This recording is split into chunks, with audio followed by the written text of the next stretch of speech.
kuma madaxweynaha cusub ee maamul goboleedka waqooyi bari state ee doorashadiisu ay dhici doonto maalinta sabtida ah. xildhibaanada maxaa la gudboon maskaxiyan in ay ugu diyaar garoobaan su'aashaas way fiican tahay.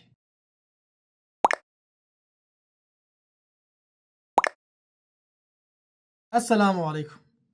muuqaalkan kooban waxaan jeclahay inaan uga hadlo waa kuma madaxweynaha cusub ee maamul goboleedka waqooyi bari state ee doorashadiisu ay dhici doonto maalinta sabtida ah.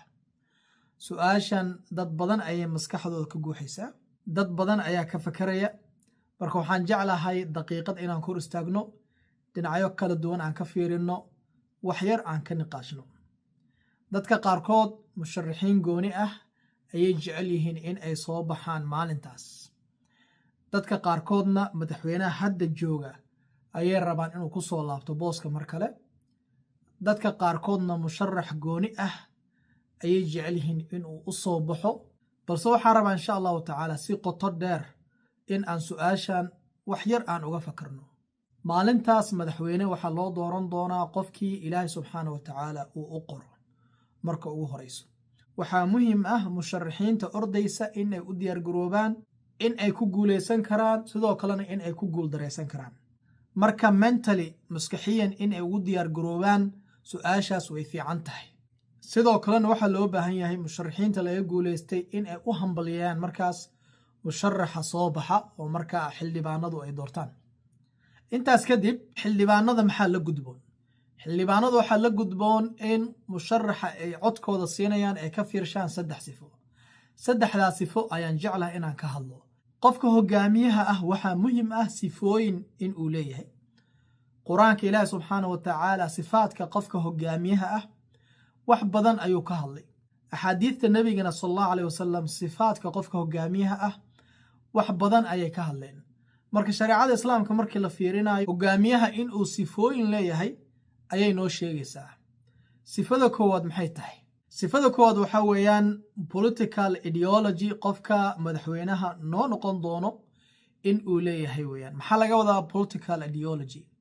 waa in uu qofka madaxweynaha noqon doono uu leeyahay qadiyadaasoo ah dadka isaga dooranaya ama deegaankan isaga laga dooranayo waa in uu yaqaanaa waxa ay u istaagsan yihiin, waxa ay doonayaan, waxa ay diidayaan, qiyamkooda waa in uu yaqaanaa, waxay u soo dagaalameen, waxay u soo halgameen waa in uu yaqaanaa. marka xildhibaanada waxaa laga rabaa qofka ay u dooranayaan madaxweyne in uu noqdo waa in ay ka fiirshaan ideolojigiisa muxuu yahay, aragtidiisa maxay tahay, afkaartiisa maxay yihiin, qadiyadiisa qofkaas muxuu yahay, muxuu u istaagsan yahay, dadka isku qiyam miya mise qiyam kale ayuu aaminsan yahay. sifadaas marka waa sifo muhiim ah loona baahan yahay xildhibaanada qofka codka ay siinayaan in ay ka fiirshaan.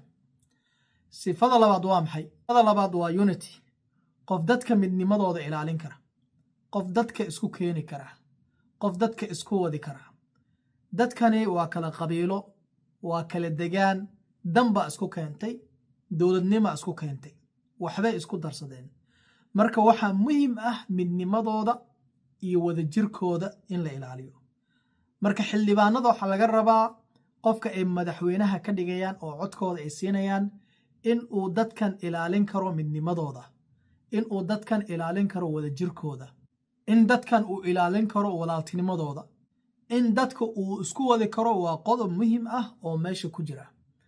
marka xildhibaanada waxaan ka codsanaynaa in codkooda ay siiyaan qof dadka midnimadooda ilaalin kara, unitigooda ilaalin kara. sifada saddexaad waa maxay? sifada saddexaad waxaa waaye qof leh initiatives, qof hindisooyin keeni kara, qof mashaariic keeni kara. deegaanka iyo dadkuba waxay u baahan yihiin horumar, waxay u baahan yihiin amniga in wax laga qabto, waxay u baahan yihiin dhaqaalaha in wax laga qabto, waxay u baahan yihiin hay-ado in loo keeno, waxay u baahan yihiin waxbarashada in wax laga qabto, waxay u baahan yihiin caafimaadka in wax laga qabto, waxay u baahan yihiin in deegaanka mashaariic fara badan oo horumarineed la keeno, waxay u baahan yihiin in siyaasadda degan dadka lagu maamulo. marka qodobkan waa muhiim. qof hal abuur leh oo mashaariic keeni kara oo hindiso la imaan kara in loo doorto madaxweyne ayaa loo baahan yahay.